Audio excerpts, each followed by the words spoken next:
सिर्फ इतना था कि एक यूनाइटेड अप्रोच लेकर हम पूरे कश्मीर के तीनों खित्तों में, हमारे तीनों पार्लियामेंट कॉन्स्टिट्यूंसीज में और उसके अलावा लेह और करगिल में जो इंडिया अलायंस के नेशनल कॉन्फ्रेंस के 3 कैंडिडेट्स वादी कश्मीर से हैं और लद्दाख का जो कैंडिडेट है इंडिया अलायंस का, उन सबको वोटों की भारी अक्सरियत से कामयाब कराना हम सबका, हर किसी बाशिंदे का, जो कश्मीर का बाशिंदे का, उसका फ़र्ज़ अवलीन है। और ये एक जवाब होगा हुकूमत हिंद को, बीजेपी को, कि आपने जो फ़ैसला 5 अगस्त 2019 को लिया वो फ़ैसला जम्मू कश्मीर के अवाम को और कश्मीरी अवाम को नामंजूर है।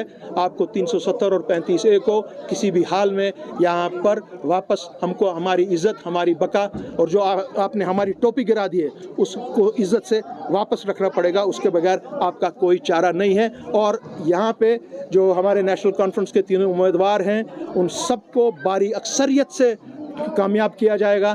ये हमारी साहिब सदर का हमको डायरेक्शन मिली है और हम इंशाअल्लाह नेशनल कॉन्फ्रेंस को लेकर, अपनी CPM को लेकर, कांग्रेस को लेकर, JKPM को लेकर हम मैदान में, हम भी अभी, ये तो हमारे से पहले 1-2 हफ्ते निकले थे, हमने आज से शुरू करके इनके साथ कंधा से कंधा मिलाकर हम इस मामले को इंश्योर करेंगे कि वोटों की भारी अक्सरियत से नेशनल कॉन्फ्रेंस के 3 कैंडिडेट यहाँ से और लद्दाख का कैंडिडेट उनको कामयाब किया जाए। क्योंकि CPM के अपने तारिगामी साहब, उनके बड़े बरादर गुजर गए थे और ख़ुद वो तबीयत से कल से ठीक नहीं है, इसलिए वो नहीं आ पाए।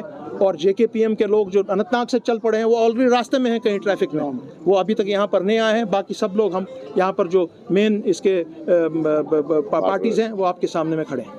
अलायंस के इन्होंने ये इनिशिएट लिया है और मैं पार्टी की तरफ से और इनका यहाँ शुक्रिया भी अदा किया इनको कि इन्होंने ये फैसला किया कि हमारे जो कैंडिडेट है इंडिया अलायंस के जो कैंडिडेट हैं उनको हम हर जगह सपोर्ट करेंगे। और साथ साथ लद्दाख के कैंडिडेट के लिए भी उन्होंने कहा यह है कि इस वक्त जो लहर है, लोग समझ रहे हैं कि हमें क्या करना है। लोगों में ये हो गया कि अगर इस वक्त जो हमारे कैंडिडेट है, हमारे नार से उमर साहब और मियाँ साहब और आगा रोला साहब, इनको ये लोगों को पता है कि जो यहाँ की असली तर्जुमान जो तंजीम है वो नेशनल कॉन्फ्रेंस है। नेशनल कॉन्फ्रेंस ने हमेशा ये यहाँ के लोगों के हुकूक की रखवाली की है, उनके हुकूक की आवाज़ उठाई है। और अब ये अच्छा हो गया कि जितने भी लाइक माइंडेड पार्टीज़ हैं हमारे साथ, चाहे कम्युनिस्ट पार्टी है, चाहे अवामी नेशनल कॉन्फ्रेंस है, चाहे और कांग्रेस है, ये भी हमारे साथ आवाज़ यहाँ मिला रहे हैं। और मेरे यकीन से कह रहा हूँ कि हमारे तीनों कैंडिडेट, और जम्मू में भी ये अच्छे वहाँ से पॉजिटिव रिजल्ट आए हैं और लद्दाख से भी ये जीतेंगे हम, क्योंकि जो फैसले लिए गए, देखिए जो वन साइडेड फैसला लिया गया, ये हमने कभी नहीं देखा कि रियासती असम्बली, रियासत के लोगों के बगैर ही कोई पार्लियामेंट फैसला ले। ये तो यहाँ के रेजोल्यूशन होना चाहिए, यहाँ की असेंबली से पास होना चाहिए, हमें UT बनाए या 370 कम ख़त्म कर दीजिए। ये तो है ही नहीं, किसी मौजूद दुनिया में यह नहीं होगा कि हम फैसला करेंगे दिल्ली में और कश्मीर पे थोपेंगे और कश्मीरी वापस थोपेंगे। ये आप याद रखें कि ये जो फैसला लिया गया ये तो गलत है और ये आने वक्त में ये तहरीक और मजबूत हो जाएगी और एक वक्त आएगा कि इनको नए सिरे से हमारे साथ बात करनी होगी। वोट है कश्मीर वादी में, तो किस तरीके की डायरेक्शन है कांग्रेस वोटर्स के लिए? पहले मैं आपको मुबारकबाद दूंगा कि आप लोग यहाँ आए और इस जलसे को कवर किया।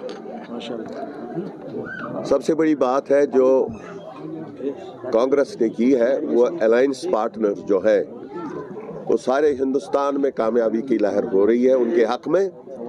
और यहाँ पर जो उन्होंने फारूक साहब के साथ किया और हमने एग्री किया कि भाई हमारे कैंडिडेट होंगे यहाँ पर राहुल साहब, डॉक्टर हमारे उमर साहब, हमारे अल्ताफ़ साहब, और जम्मू में हमारे 2 कैंडिडेट जिनको मैं पहले ही मुबारकबाद देना चाहता हूँ आपके थ्रू से कि उन्होंने बड़ी अक्सरियत से कामयाबी की है वहाँ पर। सबसे बड़ी बात है यहाँ पर जो जुल्म हो रहा है उसके खिलाफ लड़ना है, जिसके लिए राहुल गांधी साहब यहाँ पर आए और आपने देखा कि कश्मीर की कितना वालिहाना मोहब्बत उनके साथ की। मुजफ्फर साहब थे, नेशनल कॉन्फ्रेंस के लीडर थे, तारगामी साहब थे, सब थे उनके साथ, और आज भी उमर साहब थे, सब थे उनके साथ। और मैं आज भी एक बात वाज़ेह करना चाहता हूँ कि हिंदुस्तान में कांग्रेस जो पार्टी है वो हमेशा नेशनल कॉन्फ्रेंस का साथ देती रही है। शेख साहब के वक्त से, जब शेख साहब जेल में थे तो नेहरू जी यहाँ आए थे और उन्होंने उस वक्त महाराजा के साथ बात की थी, गांधी जी ने बात की थी। और मुझे उम्मीद है कि सब लोगों से अपील है कि वो मेहरबानी करके हमारे तीनों कैंडिडेट, अलायंस के तीनों कैंडिडेट को जिताएं और ज़बरदस्ती से जाएं। शुक्रिया।